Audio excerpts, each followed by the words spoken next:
মানসী, আমি প্রিয়াঙ্কা। সৌরভ আর আমার 10 বছরের সম্পর্ক ছিল।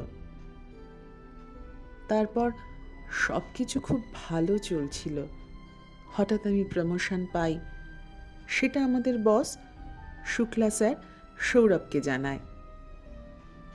আর আর সেই প্রফেশনাল জেলাসি থেকে সৌরভ আমাকে খুন করে।